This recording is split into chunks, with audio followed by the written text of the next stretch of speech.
Israel's destructive policies are incompatible with the international community's quest for peace and stability. Here in this council, some members chose to give Hamas legitimacy, even protection. Israel will not. We will act against the leaders of terror wherever they are hiding. They are treated like celebrities. And when bin Laden was eliminated in Pakistan, the question asked was not, why target a terrorist on foreign soil? No one asked that question. The question was, why was a terrorist given shelter at all? The same question must be asked today. There was no immunity for bin Laden, and there can be no immunity for Hamas. Israel also chose to refer to an unrelated incident and make misleading remarks regarding Pakistan. So I ask, if these actions were justified then, why is Israel singled out now? Why are claims concerning sovereignty invoked only against Israel? The international community is well aware of Pakistan's frontline role and sacrifices in the international community's fight against terrorism. Maybe you got offended from the word of my speech, but I make sure that in my speech I stick to the facts. And the fact is that Osama bin Laden was killed in Pakistan. The U.S. killed bin Laden in Pakistan. I have a point of order. The delegation of Pakistan. We urge you to ensure that no speaker violates the principles and purposes of the UN Charter. I give the floor back to United Nations Watch for 4 seconds. Pakistan is another state sponsor of terror. We need no lessons from a terror sponsor, no sermons from a persecutor of minorities, no advice from a state that has squandered its own credibility. And I give the floor to the representative of Pakistan. Thank you, Mr. President. We thank you for convening this urgent meeting at the request of Algeria, Pakistan, and Somalia, and supported by other council members. We also thank Under Secretary General De Carlo for her briefing.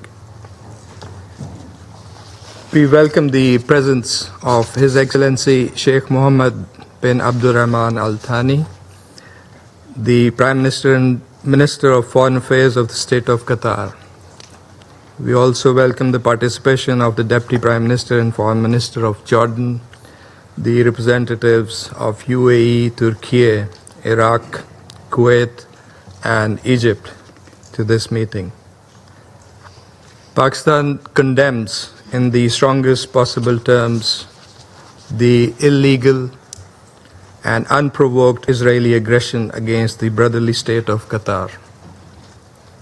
This reckless and provocative attack constitutes a flagrant violation of the sovereignty and territorial integrity of Qatar. Pakistan stands shoulder to shoulder with the leadership and the brotherly people of Qatar in defense of their sovereignty, dignity, and territorial integrity.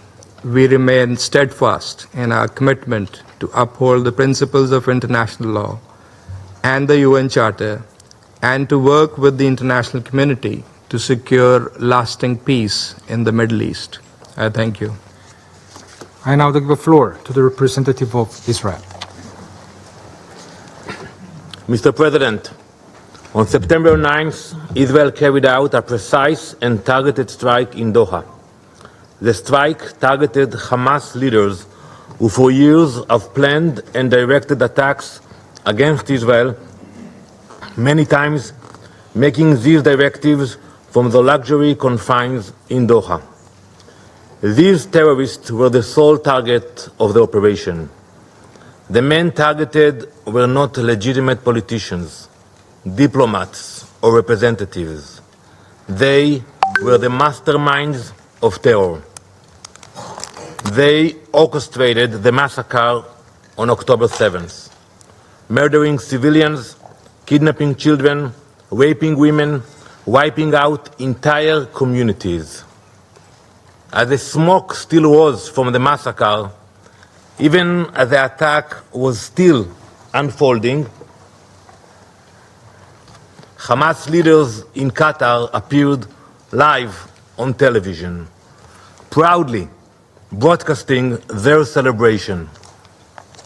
While Israelis hid in safe rooms, fled from gunfire, and endured murder, kidnapping, and rape, Hamas's leaders feasted and congratulated themselves in real time. These are the same men who called for jihad to escalate the conflict. They called for blood, not peace. I thank the representative of Pakistan for the statement. The representative of Israel has asked for the floor to make a further statement. I give them Thank the you, floor. Mr. President. You know, if the distinguished colleague from Pakistan wanted to read the statement, he could have done it at the beginning of the session. But I want to refer to your words. You know, maybe you got offended from the word of my speech, and I apologize for that. But I make sure that in my speech I stick to the facts. And the fact is that Osama bin Laden was killed in Pakistan, and no one condemned the US.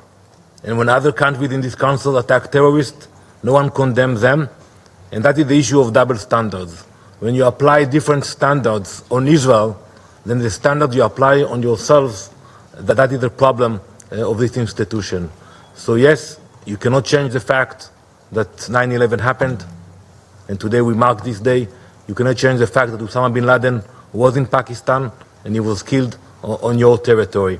But I would ask you, when you criticize us, and I'm sure it will continue in the future, think about the issue of double standards, which standards you apply to your country and which standards you apply to Israel. Thank you, Mr. President. The floor to United Nations Watch. Mr. President, we have heard a lot about international law from the world's worst violators of international law. It's time to challenge the perpetrators. And so we ask Qatar, if you don't want targeted bombings against terrorists in your capital, why do you harbor terrorists in your capital? Terrorists who are still holding hostages, torturing them, and rejecting peace deals. Why did you host Hania, Mashal, and Al-Khaya in luxury hotels from where they planned their terror? Why did you back Hamas's Gaza coup in 2007? Why have you funneled billions since then, fueling their terror machine, empowering their 5 wars against Israel? Why did you blame Israel for October 7th, absolving Hamas of massacring 1,200 Israelis, Americans, and others? Why is your state-owned Al Jazeera serving as the terror group's non-stop propaganda arm? Why do you act as a mediator by day and a terror sponsor by night? Mr. President, the record shows Qatar is a state sponsor of terror. The Gulf states said so in 2017 when they suspended ties with Qatar. Now, yesterday, Antonio Guterres and French President Macron condemned Israel. But when the U.S. killed bin Laden in Pakistan, the UN chief at the time celebrated that, quote, justice has been done to such a mastermind of international terrorism. France called it a victory for all democracies. We ask both. How is this different? Now, when Israel captured the Nazi Adolf Eichmann, rescued the hostages at Entebbe, and destroyed Saddam's nuclear reactor, the UN condemned Israel. Each time... Sorry, I have a point of order. Sorry, a delegation of Pakistan. Please. Thank you, Mr. President. While we believe in constructive engagement with the civil society organizations and value their inputs, we urge you to ensure that no speaker violates the principles and purposes of the UN Charter and the territorial integrity of sovereign member states. We reject casting unfounded accusations and allegations. This August forum should not be allowed to be misused, especially by those who doctor videos, who doctor narratives, and now doctor facts. I thank you. Thank you. Colleagues, I would like to invite all of us to respect the tone that is commensurate with the important responsibility of this Council. I also remind everybody that points of order are on procedural issues, not on substantive issues. I give the floor back to United Nations Watch for 4 seconds. And Pakistan is another state sponsor of terror, so we thank their contribution. Je donne la parole à Action. Thank you. I give the floor to Action for Development. Mr. President, illegal occupation and denial of self-determination breed relentless human rights violations. Despite UNSC resolutions and global calls, India persists in illegal occupation and demographic engineering in IIOJK, we urge OHCHR to issue a third report. Adding to its record of brazenly flouting international law, India has sought to weaponize water and boasted of endangering 240 million lives. We are compelled, once again, to address provocations from a country whose own leadership recently likened it to a dump truck. Perhaps an inadvertently apt metaphor for a state that continues to deposit recycled falsehoods and stale propaganda before this distinguished council. Pakistan's systematic abuse of this forum, coupled with its routine manipulation of the OIC as its mouthpiece, has become a familiar pattern. Its pathological fixation on India appears to provide it with existential validation. Yet, we must respond, lest we forget. Lest we forget the carnage of Pahalgam, where Pakistan-sponsored terrorists turned a meadow of joy into a killing field in April this year. Lest we forget 9/11, as the world marks its anniversary tomorrow, even as we witness today the hypocrisy of those who sheltered its mastermind and glorified him as a martyr. Lest we forget Pulwama, Uri, Pathankot, Mumbai. The list is endless, Mr. President. Yet, Pakistan demonstrates the audacity to take the floor today, feigning moral outrage while continuing to finance and shelter the very networks that threaten global security. The international community recognizes this charade for what it is. The world will not forget. India will not forget. Our measured and proportionate response to the Pahalgam attack made that sufficiently clear. We need no lessons from a terror sponsor, no sermons from a persecutor of minorities, no advice from a state that has squandered its own credibility. Mr. President, India will continue to protect its citizens with unwavering resolve. We will defend our sovereignty without compromise. And we will continue to expose, time and again, the elaborate deception of a failed state whose survival depends upon trafficking in terror and tragedy.